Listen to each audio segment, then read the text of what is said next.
인데요. 함께 나누실 말씀의 제목은 강한 공동체 세우기라는 제목으로 함께 말씀 나누겠습니다. 우리는 이제 교회에 대한 이상이 있죠. 다 성령 충만하고, 그래서 우리 모두가 다 그 안에서 이제 기쁨을 누리고, 이런 이제 교회에 대한 이상이 있는데, 교회는요 현실이 있습니다.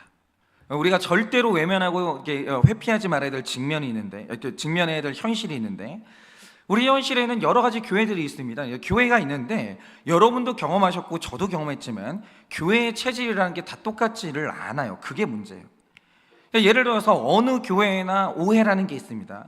근데 이제 오해라는 것은 그 특징이 안개 같은 거거든요. 이게 안개가 끼면 그것이 위력이 있어서 앞이 안 보이고 사고를 유발합니다. 그래서 제가 이제 10년 전인가 실제로 이제 신문에서 그런 기사를 본 적이 있는데요. 그 인천 그 공항 넘어가는 그 대교가 있잖아요. 근데 그 대교에서 16중 추돌 사고가 일어난 적이 있어요. 범인이 있었습니다. 그 범인이 누구냐면 안개였어요. 안개가 끼니까 16중 추돌 사고가 일어나는 거예요. 안개가 위력 있죠. 앞으로 안 보이게 만드니까 굉장히 위험하죠. 근데 중요한 게 뭐냐? 16중 추돌 사고를 일으키게 만들어 놓고 해가 뜨니까 사라지는 거예요. 흔적도 없는 거예요. 없어지는 거예요. 이게 안개라는 게 해 뜨면 사라져 버릴 것인데 이게 끼면 굉장히 위력적인 거죠. 그런데 어느 교회나 오해라는 게 발생하는데 이 오해가 안개 같아요. 그래서 이 안개가 끼면요 입에서 이 오해와 소문이 막 퍼지기 시작합니다. 그러면 성도님들이 눈이 흐려지고 앞이 안 보이면서 공동체 깨지고 사고 나면서 그대로 무너져 내리는 약한 교회가 너무너무 많아요. 오해에 무너져요.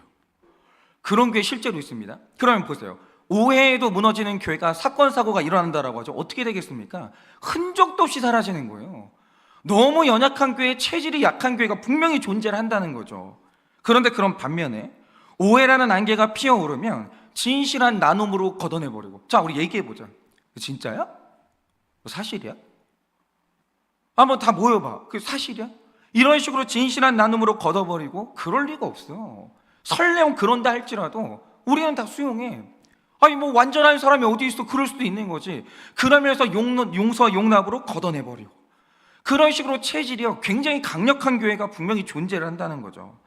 그래서 이렇게 교회의 현실을 보면요 툭 쳐도 넘어지는 약한 교회가 있는데 분명히 아무리 흔들어도 흔들리지 않는 강한 교회가 있는 겁니다. 여러분, 교회는요 무조건 강해져야 됩니다.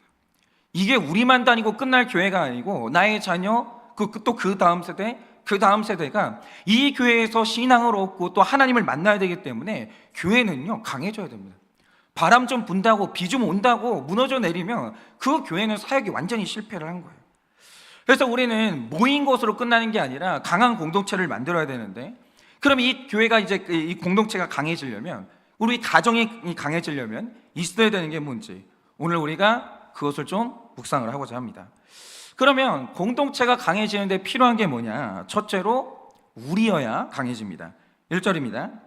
믿음이 강한 우리는 마땅히 믿음이 약한 자의 약점을 담당하고 자기를 기쁘게 하지 아니할 것이라 라고 하십니다. 여러분이 지금 이 말씀을 보시면요 성경도 분명히 말해요.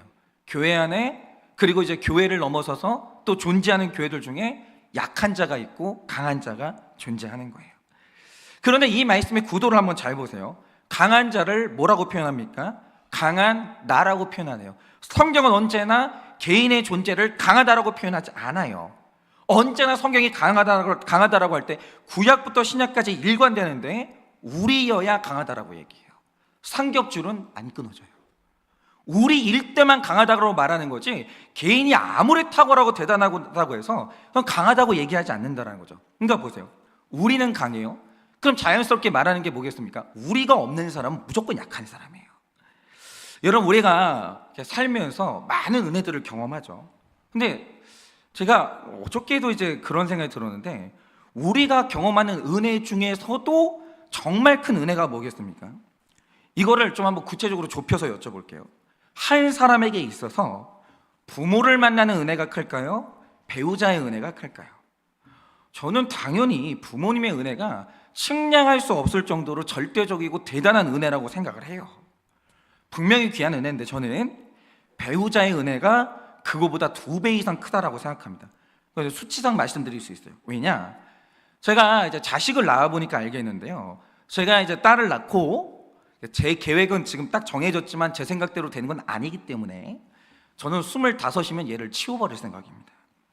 하여튼 좋은 남자 하나 딱 나타나기만 하면 내가 그냥 애를 써서라도 그냥 야 우리 딸하고 결혼 좀 해주라 막 이래가지고 어쨌든 간에 이제 25에 가장 반짝반짝하고 예쁠 때, 얘가 키가 작을 예정이기 때문에 어쨌든 간에 예쁠 때 제가 하여튼 얘를 좀 치워버리려고 해요. 근데 이제 제 생각대로 만약에 안 된다 그러면 뭐 제가 인내할 수 있는 한 최장 30년 가까이는 살게 되겠죠. 그런데 그 기간이 어떤 기간인가 좀 꺼주실래요? 네. 굉장히 경쾌합니다 소리가. 네, 제가 제 딸을 낳고 뭐 길면 제 계획은 원하는 건 그래요. 한 30년 가까이를 살 것 같은데 그 기간이 어떤 기간입니까? 이 아이가 가장 사랑스럽고 귀한 때를 보내다가 떠나보낼 때 육체의 아름다움이 정점을 찍을 때, 꽃 피울 때, 그때 저는 제 딸하고 헤어지는 거예요. 그러니까 이게 부모가 자녀는 가장 사랑스럽고 좋을 때 부모가 같이 사는 거예요. 제일 좋을 때. 그러니까 그 인생에서 가장 사랑스러울 때. 그러니까 제가 어른들이 어릴 때 그 말을 이해를 못했거든요. 얘는 5살 때까지 평생 해야 될 효도를 다 했다라고 하는데 그 말 뜻인지 뭔지를 알겠는 거예요. 얘가 그냥 막 제가 오면 막 환영해주고 앞에서 춤춰주고 이게 얼마나 기쁜지를 몰라요. 그때를 함께 합니다. 그리고 우리는 이 아름다운 때 혈연 관계이기 때문에 이 모든 걸 고려하면요, 사람이요 사랑할 수 있는 인간 중에 제일 사랑하기 쉬운 인간이 누구냐? 그 자녀입니다.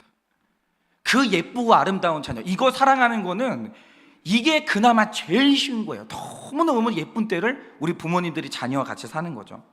그런데 이제 제가 배우자의 손에 얘를 딱 넘겨주고 앞으로 얘랑 살아야 되는 배우자를 생각해 보세요. 만약 제 딸의 배우자가 이 70년을 이렇게 100년을 사는데 30살 때 만난다고 하죠. 그러면은 이 남자가 제 딸과 살아야 되는 시간은요, 저보다 2배 이상 긴 70년을 살아야 돼요. 한 인간하고 70년을 살아야 되는데 두 사람이 앞으로 남은 시간 동안 70년 동안 보게 되는 게 뭐겠습니까? 만날 때는 인생의 전성기에 만납니다.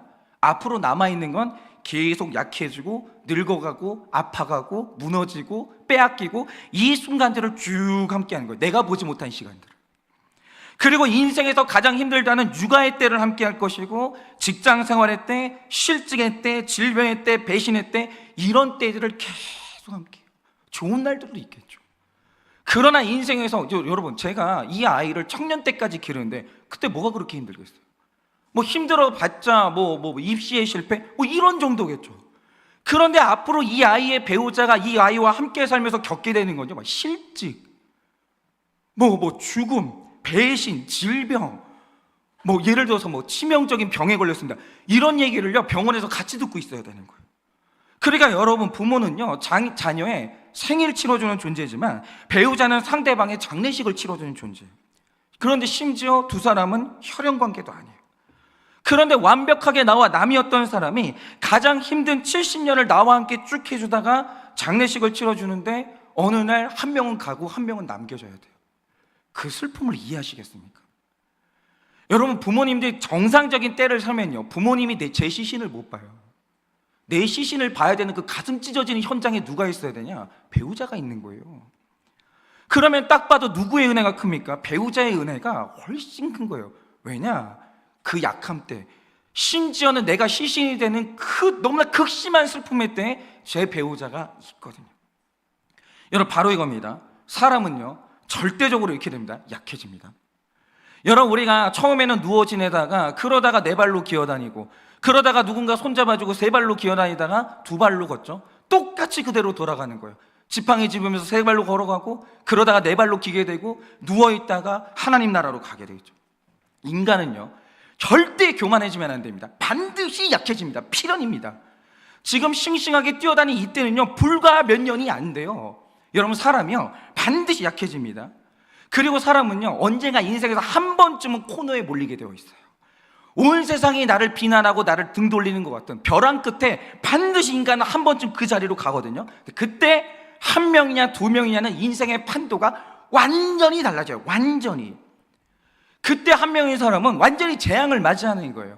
여러분, 제가 이제 극단적인 선택을 하시는 분들을 보면 벼랑 끝에 몰리죠. 그럼 극단적인 선택을 한다라고 할 때 그 전문가들이 하는 말이 이거예요. 특징이 있는데 고립됐다는 거예요. 두 명이 아니에요. 혼자 할 때 제일 위험해요. 그런데 그 벼랑 끝에 몰렸을 때, 여보, 정신 차려. 지금 당신 정신이 흐려져 있는 거야. 정신 차려. 이거 빠져나갈 수 있는 거야. 지나가는 거야. 여보, 정신 차려.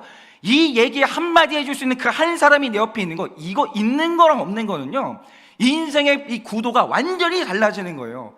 그 한 사람이 얼마나 중요한데, 아니 그거를 아무것도 아닌 이유로 뭐 사라져버린다? 말도 안 되는 거예요. 돈 가지고 안 되는 게 있어요. 사람밖에 안 되는 게 있다는 거죠. 여러분, 교회도 마찬가지입니다. 안 되는 교회의 특징이 뭐냐? 약한 사람을 못 참고 공동체를 못 이루는 거예요. 그 완전은 모래알인데 여러분, 신앙생활에는 반드시 시험이 오거든요. 시험은 나 혼자 못 이겨요. 반드시 신앙생활에 내 이 신앙의 근간을 흔드는 그 시험 반드시 한 번 옵니다. 근데 그때 나를 잡아줄 그 한 사람이 옆에 있는 것과 없는 거, 신앙생활이 완전히 달라지는 거예요. 완전히. 그런데 여러분, 우리의 교회의 DNA 속에 자기 연약함을 통찰하는 능력이 있어서 혼자 안 되지. 공동체 부르짖는 그 DNA가 교회에 정착된 교회가 있다라는 거죠. 좋은 교회예요. 공동체 얼마나 중요한지 아는 교회는요, 그거 된 교회예요. 그거 되는 거예요. 절대로 쉽게 무너지지 않는다라는 거예요. 공동체가 중심에 있는 교회, 그게 바로 강한 교회입니다. 2절입니다. 우리가 각 사람이 이웃을 기쁘게 하되 선을 이루고 덕을 세우도록 할지니라. 여러분, 이 말씀에서 연약함을 담당하는 우리가 이제 모였어요. 그럼 모여서 할 게 뭐예요? 모인다고 끝나는 게 아니라 모였으면 이웃을 기쁘게 하라는 거예요. 그런데 여러분 잘 들으세요. 우리가 모였는데 연약함을 담당하고 이웃을 기쁘게 한다는 말의 뜻이 뭐겠습니까? 제가 지난주 화요일에요, 여러분 혹시 부루마블 아십니까? 이 부루마블이라는 보드판 게임 하나를 사는데, 와, 이게 이렇게 비싼지 몰랐어요. 저 어릴 때도 저도 이거 가지고 놀았거든요. 엄청 비싸더라고요. 그래서 진짜 찢어지는 심정 가지고 이게 보드판 게임을 하나 샀는데, 이게 뭔지 아시죠? 가상화폐를 정해진 액수만큼 나눠줍니다. 그럼 이제 그 돈을 가지고 각 나라의 땅을 사는 거예요. 그 정해진 돈 안에서. 그래서 이제 그걸로 건물도 짓고 뭐 이러면서, 만약에 어떤 사람이 주사위 던져가지고 내 땅에 걸렸다? 그럼 돈 받는 거예요. 그래서 이제 그거 가지고 이제 게임을 하면서 누구는 파산하고 누구는 부자 되고 뭐 이런 거죠. 그래서 제가 화요일에 제 딸하고 첫 게임을 했지요. 근데 저는 이제 제 딸하고 놀 때 사실 제일 재밌는 게 뭐냐면, 저는 얘한테 져주고 얘는 이겼다, 이걸 보는 게 그렇게 좋아요. 그래서 저는 게임이 재밌어서가 아니라 이 아이가 기뻐하는 거를 그거 보는 게 즐겁기 때문에 늘 게임을 하면 제가 져주거든요.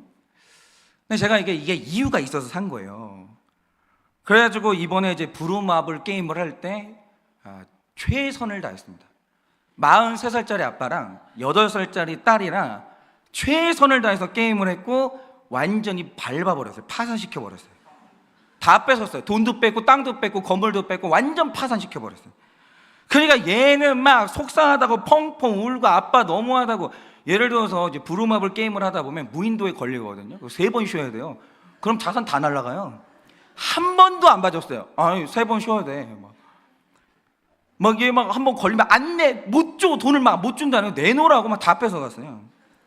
근데 제가 그렇게 한 이유가 뭐냐면, 제 딸이 아직까지 돈의 개념을 몰랐는데 8살이니까 얘가 눈치를 챈 거예요. 돈이 좋다. 그러니까 얼마 전에 어떤 일이 있었냐면, 제가 지난 교회 결혼식이 있어서 결혼식장을 딱 갔죠. 가는 길에 설명을 해준 거예요. 여기가 네가 어릴 때 다녔던 교회고 아빠가 사역했던 교회야. 어느 교회인데? 그러면 딱 하는데 얘가 건물을 보더니 뒤집어지는 거예요. 그러더니 빨리 우리에게 돈을 모아야 된다는 거, 이거 사야 된다는 거, 이 교회를. 진짜 그랬어요. 진짜. 엄마 아빠 이거 빨리 업그레이드를 해가지고 우리 교회도 방이 이렇게 많아야 된다는 거예요. 얘가 제 딸이더라고요. 돈 좋아하고 큰 거 좋아하고 화려한 거 좋아하고. 그래서 제가 그걸 보면서 고민이 생기더라고요. 얘가 드디어 돈의 가치를 알았구나.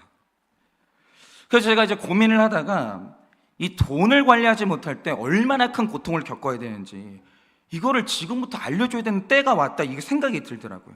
그래서 고민을 하다가 이거 게임으로 알려주는 거 말고 방법이 없다, 그 생각을 한 거예요. 그래서 이제 제가 너무 감사하게도 제가 이제 첫 게임에서 마음껏 해봐라고 한 거예요. 아니나 다를까 막 신났다고 펑펑 쓰는 거예요. 막 펑펑 쓰는 거죠.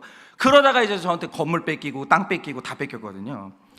그래서 이제 얘가 이제 그때 막 난리였어요. 막 아빠 너무한다, 아빠는 인간도 아니다, 막 그러면서 막 코까지 빨개가지고 엄청 울었거든요. 근데 얘가 게임을 하고 나서 생각을 하더라고요. 그리고 저한테 한 말이 뭐냐면, 아, 내가 너무 돈을 함부로 써가지고 졌구나, 이 얘기를 하더라고요. 그래서 제가 이제 두 번째로 또 했죠. 그랬더니 얘가 이번에는 극단적으로 돈을 아끼는 거예요. 목요일날 안 쓰는 거예요. 어떻게 하겠어요? 딱 모조리 사가지고 다 뺏어버렸죠. 그래가지고 또, 그러니까 이 아이가 밸런스를 맞추는 거예요. 아, 돈을 쓸 때는 써야 된다, 근데 아낄 때는 아껴야 된다. 이런 작은 게임을 통해서 이 아이가 이 돈에 대한 밸런스를 갖기를 원해요. 그래서 제가 이제 그 게임을 한 거죠. 여러분, 마찬가지로 이 아이가, 지금은 제가 이 아이를 울렸는데 저는 지금 이 시간이 이 아이를 장차 기쁘게 하지 않을까, 이런 생각을 가지고 이렇게 한 거죠. 여러분, 마찬가지로 우리가 공동체로 모였고 가족 공동체로 모였습니다. 제일 나쁜 게 뭔지 아십니까? 하나님이 우리에게 공동체를 줄 때, 제가 이번에도 진짜 신기한 게 있었는데, 여성들의 그 색깔의 세계는 이해를 할 수가 없어요. 그러니까 우리는 그냥 남자들은 아무거나 그냥 걸쳐 입잖아요. 근데 이게 여자들이 웜톤, 쿨톤, 진짜 자기 피부 톤에 따라서 입어야 되는 색깔이 다르대요. 그리고 이제 염색을 하면 뭐 애쉬 카키, 뭐 무슨 놈의 브라운, 막 이러면서 뭐 브라운이면 브라운이지 뭐 하여튼 막 색깔이 엄청 많은 거예요. 막 어쨌든 간에. 근데 이번에 이제 어떤 이제 우리 지체가 이제 그 회사에서 이제 돈을 내줘가지고 피부톤에 맞는 색깔을 찾으러 이제 간 거예요. 근데 이 사람은 딱 있었어요. 나한테 맞는 색깔은 이거다, 그렇게 알고 있었는데 전문가들 딱 가니까 그동안 잘못 알고 사셨네, 이거 본인한테 맞는 색깔이 아니에요, 이게 맞는 색깔이에요. 그러니까 깜짝 놀란 거예요. 그러면서 이분이 하신 말이 뭐냐면, 사람들이 다 착각하고 산대요. 자기한테 맞는 색깔이 아니고 이게 자기 얼굴을 칙칙하게 만드는데 이게 나한테 너무 잘 어울린다고 다 착각하고 산다라는 거예요. 그러니까 제가 이런 거예요. 인간은요, 자기 자신에 대해서 주관은 강해요. 객관은 완전히 안 되는 거예요. 사람이 어떻게 자기 자신에 대해서 객관적으로 그건 불가능한 거예요. 그러므로 주관의 나와 객관의 내가 만나야, 그래야 온전한 내가 이제 파악이 되는데, 그러려면 반드시 있어야 되는 게 뭐겠습니까? 공동체 있어야 되는 거예요. 여러분, 하나님이 나 혼자 사는 게 아니라 너 옆에 한 사람이 있어야 돼, 두 사람도 있어야 되고 세 사람이 있어야 돼, 이러면서 공동체 주셨거든요. 공동체를 주는 게 그냥 준 게 아니에요. 목적이 있어요. 그런데 우리 공동체로 모였는데, 하나님이 그런 선물 주셨는데, 제일 나쁜 게 뭔지 아십니까? 오늘 내가 기쁘기 위해서 장차 재앙을 불러오는 상대방의 죄와 악을 회피하는 거예요. 분명히 내 가족 안에, 지체 안에 죄와 약점이 있고 반드시 양육받아야 되는 약점이 있는데, 오늘 너와 나의 좋은 관계를 위해서, 불편함을 피하기 위해서 말을 안 해주는 거예요. 말을 안 해주는 거. 여러분, 제가 분명히 말씀드리지만 세상에 존재하는 악 중에 나랑 관계없는 악이 없어요. 그 악은 반드시 나한테 돌아옵니다. 그러니까 히틀러가 2차 대전 때 인종차별할 때 옆에서는 흑인이 끌려갔어요, 옆에서는 유대인이 끌려갔어요. 그걸 어떤 사람이 그냥 지켜만 보고 있었어요. 그럴 수도 있지. 난 끼어들지 않을 거야. 다 끌려가다가 마지막에 끌려가는 사람 누구냐? 나예요. 여러분, 이 세상에 불법 중에 나랑 상관없는 불법이 없다니까요. 내가 눈 감은 죄는요, 반드시 나를 치게 되어 있는 거예요. 여러분, 우리가 그게 회피하는 게, 지금 당장은 우리를 기쁘게 하는 것 같지만 장차는 큰 고통을 몰고 온다라는 거예요. 그러므로 누군가의 약점을 담당한다는 것은 장차 당할 환난을 미리 알려주는 거예요. 당신 그렇게 살면 파산이야. 자꾸 그 길로 가면 당신 징계를 당할 수밖에 없어. 미리 알려주고 그 환난이 줄어들 수 있도록 오늘 당장 각자의 죄를 함께 보고 양육해 주는 거, 그게 바로 이웃을 기쁘게 해주는 거예요. 여러분, 이게 진짜 중요한데요. 여러분 주변에 쓴소리 해주는 사람 있습니까? 이거요, 얼마나 중요한지 아십니까? 여러분, 저는요, 아내한테 부탁한 역할이 딱 있어요. 그게 뭐냐면, 제 아내는 저한테 야당이에요. 제 아내가 저한테 쓴소리를 안 해주면 저는 외톨이인 거예요. 여러분, 지금 주변에 여러분에게 편하게 쓴소리 해주는 사람이 있습니까? 없잖아요. 실상이 뭔지 아십니까? 여러분, 외톨이란 뜻이에요. 3절 4절입니다. 그리스도께서도 자기를 기쁘게 하지 아니하셨나니 기록된 바 주를 비방하는 자들의 비방이 내게 미쳤나이다 함과 같으니라. 무엇이든지 전에 기록된 바는 우리의 교훈을 위하여 기록된 것이니 우리로 하여금 인내로 또는 성경의 위로로 소망을 가지게 함이라 라고 하십니다. 자, 우리가 모입니다. 중요해요. 그리고 부지런히 서로의 연약함을 담당하면서 이웃을 기쁘게 하는 거예요. 이거 고치셔야 됩니다. 이거 돌이키셔야 됩니다. 이거는 빨리빨리 보완해야 됩니다. 이러면서 우리가 이거 상대방을 기쁘게 하는 거죠. 근데 잘 보세요. 뭐였어요? 우리가 서로를 섬겼습니다. 기쁘게 했어요. 그러면 어떤 일이 생길까요? 제가 방금 전에 제 딸하고 있었던 얘기를 해드렸는데, 저는 제 딸을 진짜 사랑해서 이걸 한 거예요. 멀리 보고 한 겁니다. 멀리 보고 하면서 나중에는 저는 경제 지식이 짧기 때문에 만약에 이제 저의 한계가 딱 오면 이거를 좀 누군가한테 맡길 거예요. 다른 건 모르겠어요. 얘가 무슨 전문가가 돼도 아마 안 돼도 되고 막 그런데, 저는 그냥 이 아이가 하나님 앞에 얼마를 받으면 관리를 잘했으면 좋겠어요. 돈에 있어서 방종하진 않았으면 좋겠어요. 너무너무 사랑해서 이걸 한 거거든요. 근데 결과가 뭐냐? 게임을 아주 가볍게 이기고 파산시켜 버리니까 아빠 밉다, 아빠랑은 안 논다, 아빠는 최악이다 이러면서 애가 저를 때리는 거예요. 여러분, 바로 이거죠. 우리가 상대방의 이 연약함을 직면하면서 양육하죠. 이 부부가 이제 부부 목장에 나옵니다. 서로 이제 고발을 해요. 반드시 싸워요. 꼭 그렇게 남들 앞에서 그렇게 얘기해야 돼? 그렇게까지 해야 될까? 어떻게 그럴 수가 있어? 그러면서 막 싸워요. 네. 아니, 그 사람이 내가 그 사람의 연약한 걸 말해주고 하면요, 너무 고맙다고, 당신은 나의 은인이라고 뭐 그럴 줄 아셨습니까? 안 그래요. 원망 듣고요, 미움 받아요. 저도 그럴 때 많았습니다. 그런데도 그 연약함을 섬겨야 되는 이유가 뭐겠습니까? 성경에 기록된 예수님이요, 바리새인들 향해서 뭐라고 했냐면 이 독사의 자식아 이랬습니다. 여러분, 예수님이요 베드로를 향해서 뭐라고 했냐면 사탄아 뒤로 물러나라 이랬습니다. 왠지 아십니까? 사랑했기 때문에. 여러분, 만약에 베드로가 그때 돌이키지 않고 예수님 덕분에 회개하지 않았으면요, 그 사람 잘해봤자 살인자 됩니다. 희생의 십자가를 지는 게 아니라 죄의 대가로 십자가를 질 수밖에 없는 거예요.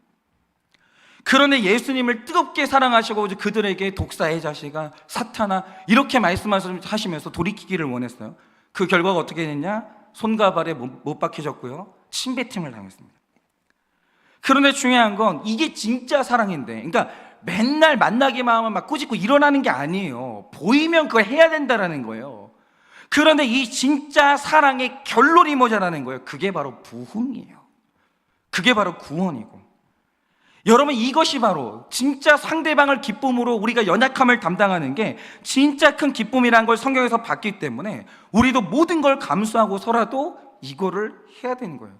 모이면 딴 거 하지 마세요. 어머 집사님 오늘 톤 너무 좋다, 막 오늘 얼굴 너무 예쁘다, 머리 너무 잘 됐다, 이런 거 하지 마시고 막 하셔도 되는데, 그런 것만 하지 마시고 서로 연약함을 나누고, 집사님 이거는 고쳐야 돼요, 이건 돌이켜야 돼요. 여러분, 이렇게 연약함을 끝까지 감당하면서 우리 강한 공동체 돼야 돼요.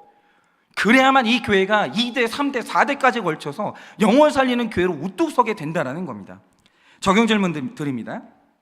나의 약점을 담당해 줄 우리가 있으십니까? 나의 약점을 담당해 줄 우리가 있으십니까? 쓴소리 해주는 사람이 있으세요? 약점을 회피하고 거짓 평안 가운데 사는 것은 무엇입니까? 약점을 회피하고 거짓 평안 가운데 사는 것은 무엇입니까? 약한 자를 섬기다가 비방당한 적이 있으십니까? 약한 자를 섬기다가 비방당한 적이 있습니까?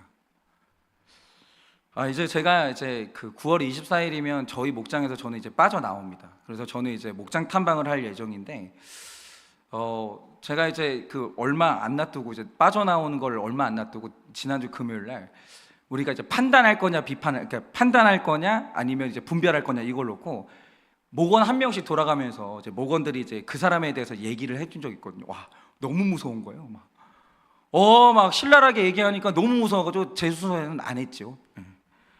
와, 하여튼 이런 게 이제 돼야 된다라는 거죠. 자, 둘째로, 그러면 우리가 강해지는 방법이 뭐냐? 뜻이 같을 때 강해집니다. 5절 6절입니다. 이제 인내와 위로의 하나님이 너희로 그리스도 예수를 본받아 서로 뜻이 같게 하여 주사 한 마음과 한 입으로 하나님 곧 우리 주 예수 그리스도의 아버지께 영광을 돌리게 하려 하노라 라고 하십니다. 제가 이제 가끔 정치 이야기를 할 때가 있는데 저는 이제 분명히 말씀드립니다. 진보가 어떠느니 보수가 어떠느니 이런 정치 사안이 우리 교회에서는 발도 못 붙였으면 좋겠어요. 그러니까 제가 사실은 되게 좀 불만인 것 중에 하나가 뭐냐면 교회가 왜 특정 정치 세력하고 친한지 전 진짜 이해가 안 돼요. 그러니까 이 교회 안에도 이렇게 진보 쪽이 있고 보수 쪽이 있거든요. 아니 그거는 신학적인 견해인 거고, 아니 왜 교회가 특정 정치 세력하고 친하냐고요. 난 그게 이해가 안 돼요. 뭐 어쩌려고요. 그러니까 내가 너무 대놓고 어떤 교회가 나는 이쪽을 지지한다 이래버리면 그럼 나머지 쪽은 어떻게 할 거예요? 뭐 어쩌려고 그러냐 이거죠. 교회는요, 저는 그렇게 생각합니다. 정치에서 한 발짝 물러나야 돼요. 그게 절대선의 문제면은 발언할 수 있을지 모르겠지만, 아니 왜 우리가 특정 정치 세력하고 교회가 친해져야 되냐고요. 저는 그게 도저히 이해는 안 돼요. 그런데 제가 이런 생각을 하는 이유가 뭐냐, 제가 여러분께 하나 여쭤볼게요. 우리 교회에서 이제 저를 이제 오래 보신 분들은, 이제 가장 오래 보신 분들은 이제 5년 정도 지켜보신 분들인데, 보통 사람이 2년 보면요 다 드러나거든요. 그럼 이제 5년 봤으면 우리가 못 볼 거 다 봤죠. 하나 여쭤볼게요. 저는 좌파 같아요? 우파 같아요?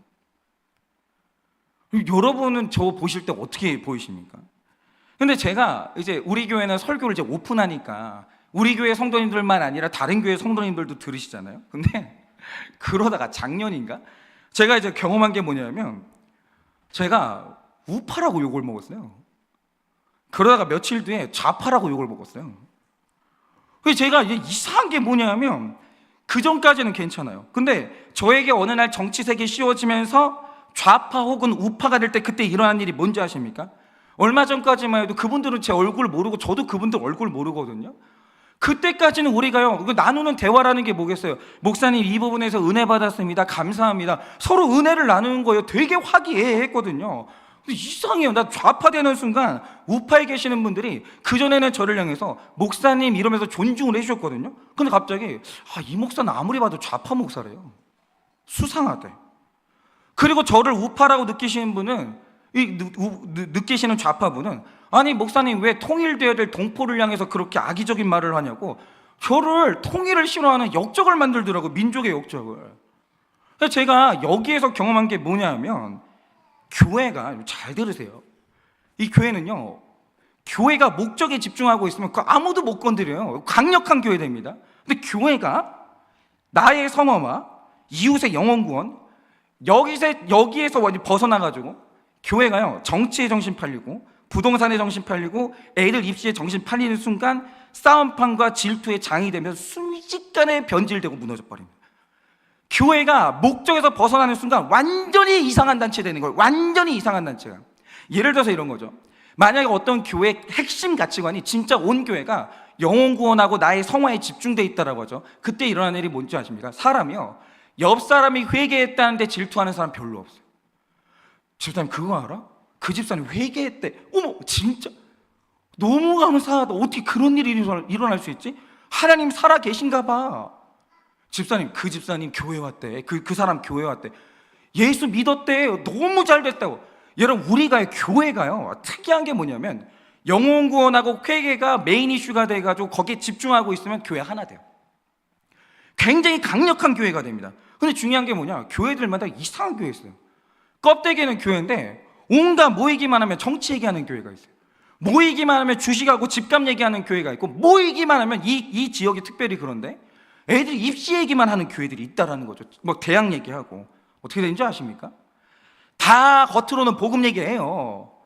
그 교회가 정신 팔려있는 메인 테마가 있다라는 거죠. 근데 예를 들어서 어떤 교회가 완전히 막 부동산에 막 과열되어 있는 교회가 있다라고 하죠. 옆집 사람이 집 샀다고 하잖아요. 그날 다 부부싸움 합니다.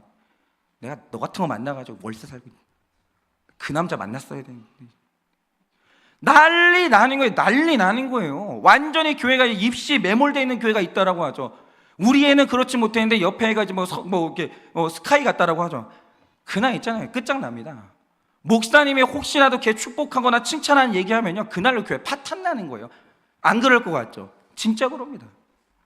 그러니까 이 목회자가 진짜 정신 차려야 되는 게 뭐냐면, 구원받은 여러분과 제가 유일하게 하나 되어 있는 유일한 가치가 있습니다. 구원하고 거룩이요.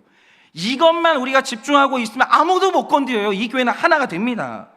일단 목사인 제가 여기 집중한 데서 벗어나서 다른 데 정신 팔리는 순간 교회는 그대로 사탄의 밥 되는 거예요. 어디 이상한 데 정신 팔려가지고 막 그렇게 되는 거죠. 그러니까 교회가요, 구원하고 성화에는 관심이 없고, 이 교회에서는 누가 인정받나, 이 교회는 누가 실세인가, 누구랑 있어야지 인맥이 넓어지나, 교회 관심이 이쪽으로 가는 순간 그 교회 끝나는 거예요. 끝나는 거. 그러나 여러분, 우리가 교회를 힘있게 만들고 교회가 교회답게 만들고 하나님이 지지하시는 교회 되게 하는 유일한 방법이 뭐냐? 집중해야 될 거 집중하고 있으면 하나님이 지지하신다고요. 그 교회를. 그게 뭡니까? 온 교회가 두 개만 고민하면 되는 거예요. 나 거룩한가? 지금 누구 영혼 구원해야 되나? 이거 두 개만 집중하고 있으면 나머지는 하나님이 다 해결해 주시는 거예요.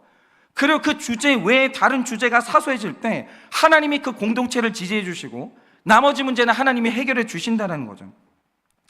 여러분, 우리가 여기에 목숨 걸어야 되는데요, 맞습니다. 제가 이렇게 밝히진 않겠지만 저 선호하는 정치 진영이 있습니다. 저도 있어요. 왜 없어요? 저 바보 아닌데. 저도 있습니다. 있는데, 그런데 그게 어쨌다고요? 그러니까 목사님이 그쪽을 지지해요. 그러니까 전 개인은 그래요. 강단 위에서 절대 그거 밝힐 생각이 없어요. 그건 제 개인의 견해지. 정치는 실용이에요.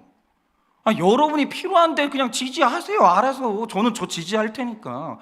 그래서 어쨌다고요? 그러니까 제가 어떤 정치 진영을 지지한다고 해서 그게 우리가 적이 돼야 될 이유가 돼요? 그게 우리가 서로 비난하면서 싸워야 될 이유가 되는 거예요? 제가 이 정치권에 진짜 불만이 많은데, 그게 뭐냐면 우리가 그 사람들한테 월급 주고 우리가 그 사람들을 여러 가지 예우를 하는 이유가 뭐냐면, 우리는 안 싸울 테니까 당신들이 싸우라, 이거 아닙니까? 근데 요즘 정치권들이요, 계속 혐오와 비난을 부추겨가지고 국민들 싸우게 만드는 거예요. 저는 굉장히 불만 많아요. 그러니까 우리나라 정치인분들에 대해서 제가 존경하는 마음이 많은데 자꾸 있잖아요, 국민들을 설득해가지고 당신도 화내라고, 우리 두 편을 나눠가지고 같이 싸우자고. 이게 굉장히 저는 불만이 많아요. 여러분, 우리는 그러면 안 됩니다. 정치는 그분들이 하라고 하고, 우리가 돈 줬잖아요. 내가 고용했잖아요. 우리가 그 사람들이 정치하라고 하고, 우리는요 영웅 구원 때문에 부름받은 거예요. 우리는요 나 거룩하기 바빠요. 그거에 바쁘세요. 죄송한데 다른 데 바쁘지 마시고요, 거기에 바쁘시라고요. 특히 남성분들, 아침에 일어나자마자 정치 그 유튜브 트시는 분들 있죠.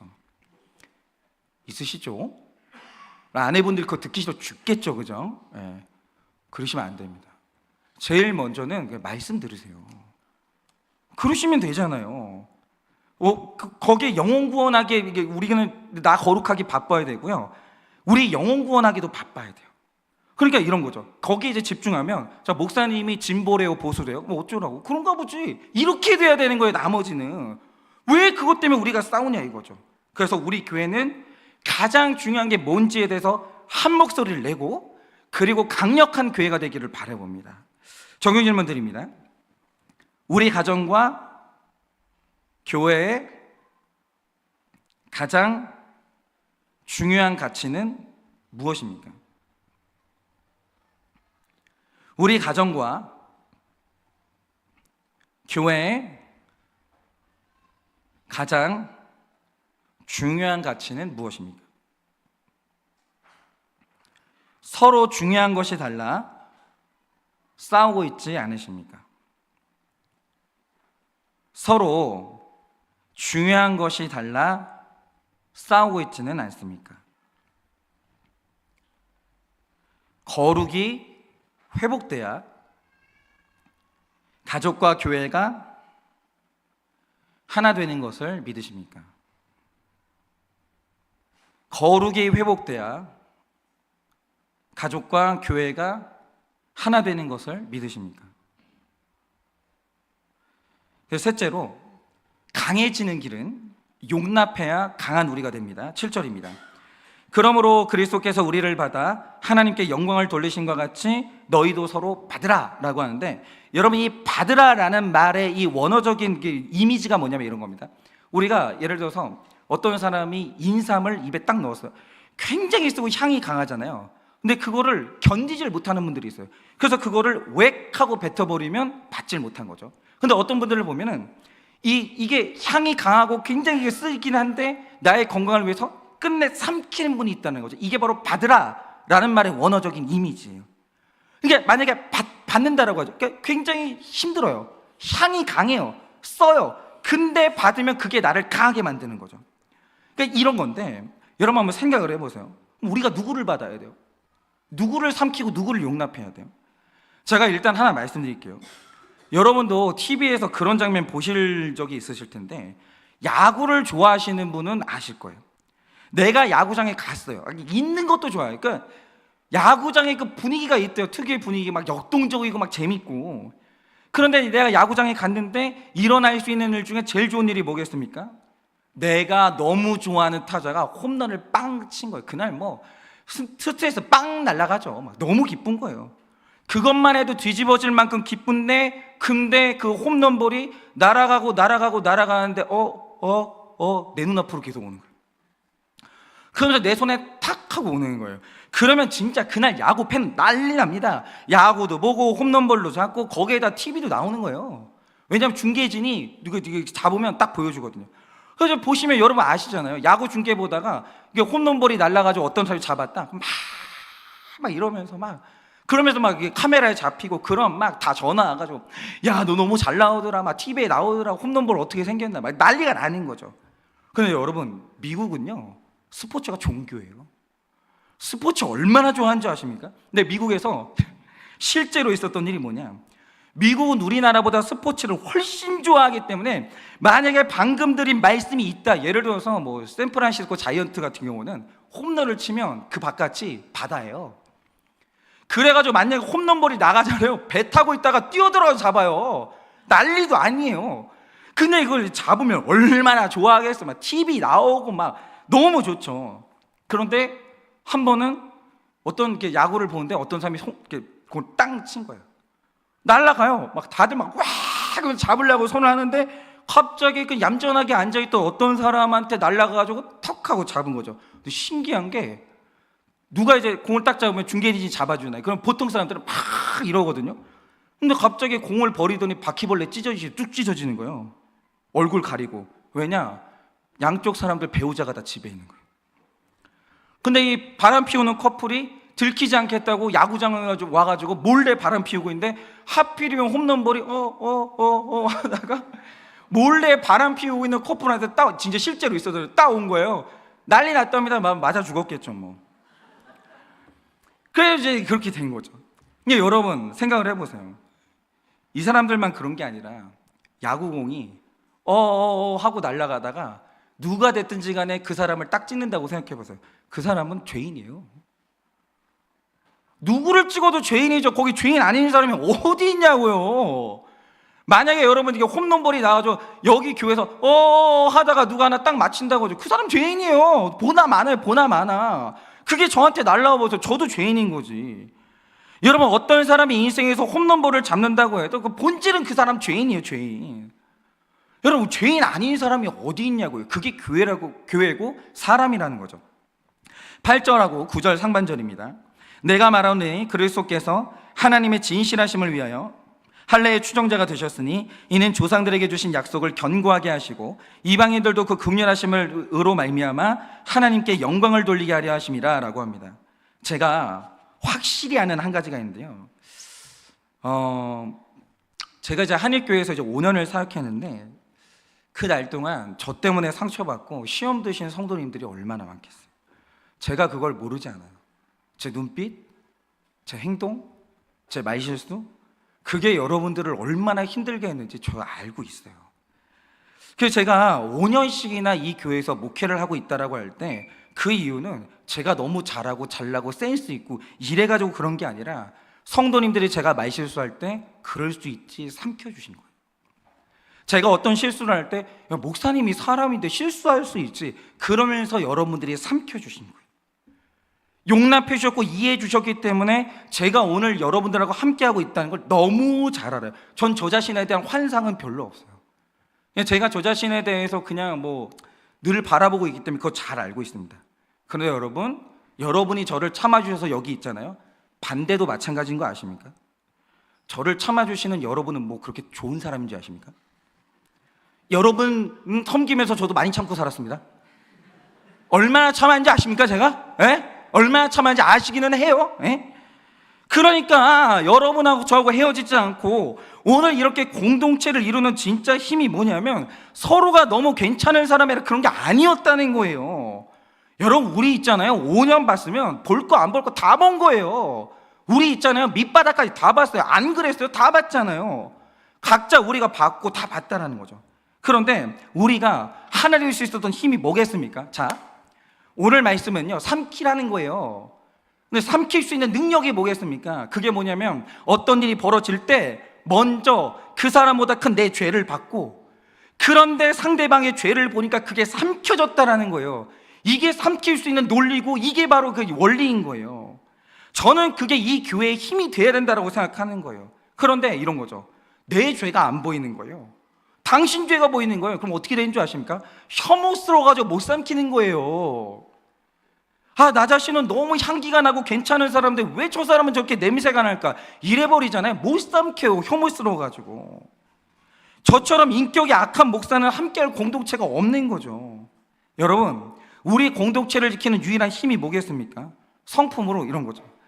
내가 인삼 너무 싫어하는데 성품으로 입에 물고 있어 보세요. 시간 지나잖아요. 이 인삼만 뱉는 게 아니라 속에서 다 뱉어버리는 거예요. 먼저 있잖아요. 믿음인데 내 죄를 보셔야 되는 거예요.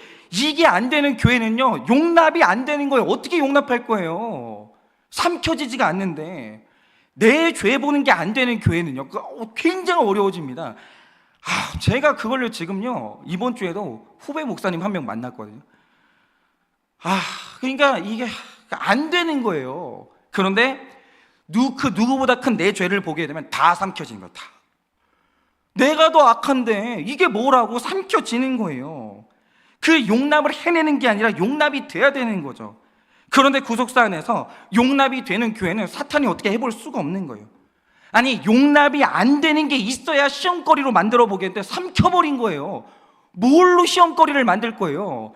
용납이 쉬운 교회는요 사탄이 어떻게 건드지를 못하는 거예요. 그러므로 가장 강한 교회는 내 죄가 보여서 용납이 되는 교회. 어디까지 삼킬 수 있냐? 그게 중요하다는 거죠. 그런데 삼키는 게 쉬워지려면 그거보다 더 큰 내 죄를 봐야 되는 거예요. 9절 하반절에서 12절입니다. 기록된 바 그러므로 내가 열방 중에서 주께 감사하고 주의 이름을 찬송하리로다 한 것 같으니라. 또 이르되 열방들아 주의 백성과 함께 즐거워하라 하였으며 또 모든 열방들아 주를 찬양하며 모든 백성들아 그를 찬송하라 하였으며 또 이사야가 이르되 이새의 뿌리 곧 열방을 다스리기 위하여 일어나시는 이가 있으리니 열방이 그에게 소망을 두리라 하였느니라 라고 하십니다. 제가 이거는 좀 자랑 좀 하겠습니다. 자랑할 게 있어서 자랑 좀 하겠습니다. 전 자랑하면 안 됩니까? 미리 좀 까는 거예요. 이게 뭐냐 하면 제가 이번 주에 너무너무 자존감이 올라가고 너무너무 신기한 걸 하나 본 거예요. 그게 뭐냐면 진짜 우연히 정말 우연히 저는 이제 큐티에 관심이 많으니까 사실은 이 교회 저 교회 큐티를 많이 들어봐요 제가. 그리고 이제 큐티 한다는 모임이 있으면 어떻게 큐티하는지 보기도 하고. 그래서 제가 이제 서칭을 이제 가끔 하는데 어디에 여자 선생님들이 남자들은 거기 이제 그 가입을 못하고 여성 선생님들이 큐티 나눔을 하고 있는 네이버 카페를 알게 된 거예요. 근데 교사들이 모여서 이제 큐티를 한다고 하니까 그분들이 영향력이 있잖아요. 그래서 이분들은 어떻게 하시나 봤는데 거기가 가입 조건이 교사만 가입할 수 있고 여성만 가입할 수 있어요. 그래서 내용은 볼 수가 없더라고요. 그래서 이런 분들도 있구나. 근데 그래서 이제 가만히 스크롤을 하는데 메뉴에 한일교회 큐티팀이 있는 거예요. 진짜 설마 했어요. 진짜 그럴 리는 없겠지. 근데 우리 교회 건 거예요. 저예요, 저. 그래서 제가 정말 진짜 뒤로 넘어갈 만큼 놀랐어요. 근데 그 순간 진짜 저를 무시하고 살았던 그 수많은 성도들 얼굴이 떠오르면서 내가 이거 다 복사해가지고 뿌린다, 내가 나 이렇게 인정받는 사람 이러면서 그래서 내가 거기 들어갔는데 못 들어가는 거예요. 내가 내 큐티인데. 그래서 내가 원통해가지고 진짜 이거 혹시 들으시는 선생님 계시면 특별 가입 좀 제가 부탁을 해요. 근데 제가 이게 정말 뒤로 넘어갈 만큼 너무 신기했는데 이걸 보면서 느낀 게 이거예요. 이게 도대체 이분들한테 지하에서 목회하는 목사 설교를 누가 알려줬을까? 그러니까 그분들은 뭐 어디 계신지 모르겠어요. 근데 누가 알려줬을까? 그래서 잘 모르겠지만 하나 확실한 게 뭐냐면 잘 보세요. 성도들은 특징이 있어요. 내가 은혜 받고 이게 즐겁잖아요. 열방으로 퍼지는 이 특징이 있어요. 복음은. 그래서 제가 가끔은 이제 우리 동기들이나 아니면 이제 후배 그 목사님들이 가끔 이제 물어볼 때가 있어요. 유튜브 이거 어떻게 시작해야 되냐고. 그러면 이제 하는 말이 있죠. 그냥 무조건 시작해야 된다는 거예요. 근데 시작을 하는데 중요한 게 뭐냐면 그냥 그 하루하루를 완전히 집중을 해가지고 한 사람만 감동시키고 즐거움을 주면 그 사람이 알아서 퍼다 나른다는 거죠. 이게 복음의 특징이에요. 성도들은 이상해요. 내가 은혜 받잖아요. 이건 나 혼자 알아야 되지. 이러지 않아요. 이상하게 복음은요. 그 사람도 알아야 되고 이 사람도 알아야 되고 이 사람도 들어야 되고 이 사람도 들어야 되고 강력하게 전파되는 특징이 있다는 거죠. 그러니까 13절 말씀처럼 이미 내 안에 소망의 하나님이 기쁨과 평강을 믿음 안에서 충만하게 하시면 교회는 강해져요. 교회가 기쁨이 있어야 되고 즐거움이 있어야 돼요. 여러분, 교회가 강해진다는 건요, 우리가 모였을 때 재밌고 즐거워야 되는 거예요. 복음이 즐거워야 되는 거예요. 그래서 저는 이런 거죠. 우리 목자님들이 이제 우리 목장을 하시면 좋습니다. 일단 제일 좋은 게 뭐냐면 목자님이 말씀을 완전히 그냥 이제 꿰가지고 말씀으로 은혜가 되면 제일 좋아요. 그러니까 은혜만 받으면 그냥 즐거운 거예요. 그거는 즐거운 거예요. 근데 만약에 내가 그게 아직 약하다, 그러면 그냥 말씀 있잖아요. 그냥 읽으세요. 읽고 무조건 재밌게 하세요. 그냥 재밌으면 돼요. 막 드시고 재밌게 하세요. 재미있어도 저는 한 60, 70 된다고 봐요. 70점 정도 재밌으면 되는데, 근데 은혜도 안 되는데 재미도 없다 그럼 짧게 끝내세요. 그러니까 어쨌든 간에 중요한 건 이거예요. 여러분, 어떤 교회가 되는 교회다라고 할 때 그 특징이 뭐냐면 성도님들이 교회로 올 때, 모임을 갈 때 기대감이 있어요. 즐거워야 돼요. 그게. 그러면 우리 교회도 강한 교회가 되는 거예요. 여러분, 이렇게 우리는 안 되는 공동체, 약한 공동체가 아니라 반드시 강한 공동체가 되어야 되는데, 이유가 뭐겠습니까? 이 교회가 우리만 다니고 끝날 교회가 아니에요. 저는 개인적으로 무조건 이 교회를 강한 공동체 만들어야 돼요. 왜냐하면 제 딸이 앞으로 당하게 될 고난을 생각하면요, 달려와서 기도하고 울면서 나눌 수 있는 공동체 저는 남겨주고 가야 돼요. 그게 내가 내 딸한테 해줄 수 있는 유일한 나의 이게 업적이고, 진짜 우리가 우리 자녀, 그 다음 세대가 이 교회 와서 와야 되는데, 저는요, 어른들이 못할 짓 중에 제일 못할 짓이 뭐냐면 애들 보는 앞에서 교회 갈갈이 찢어 놓으면서 애들 갈 곳 없게 만드는 거. 그거는 있잖아요, 그 회개를 해도 용서받을지 모르겠어요. 교회를 찢어 놓은 그 죄를, 이유는 있겠죠. 목사가 찢었던, 성도님들이 찢었던, 완전히 정신이 딴 데를 팔려가지고 아이들 보는 앞에서 교회를 갈갈이 찢어놓고 가정을 갈갈이 찢어놨을 때 도대체 그 죄를 우리가 어떻게 해결해야 되냐 이거예요. 정말 저는요, 저 정신 차려야 돼. 나는 내 딸한테 건강한 교회를 못 물려주면 저는 살 수 없어요. 정신 차려야 되고, 우리는 무조건 이 교회를 강한 공동체가 돼가지고 완전히 거룩과 영혼권에 집중을 해가지고 다음 세대가 이 교회를 건강한 상태로 물려받아야 돼요. 이건 무조건 우리의 의무고 우리의 사명이라는 거예요. 그래서 우리가 강한 공동체가 되어서 나만 사는 게 아니라 남도 살리시는 강한 공동체 되어지길 예수님의 이름으로 축원을 드립니다. 적용 질문 드립니다. 찬양팀 나와주시고 적용 질문 드립니다. 용납하기 싫은 사람이 있습니까? 근데 제가 지금 이 적용 질문 뽑아놓고 고민이 돼요. 이게 목장에서 목원 중에 한 사람이면 이거 나눔을 해야 돼요, 말아야 돼요?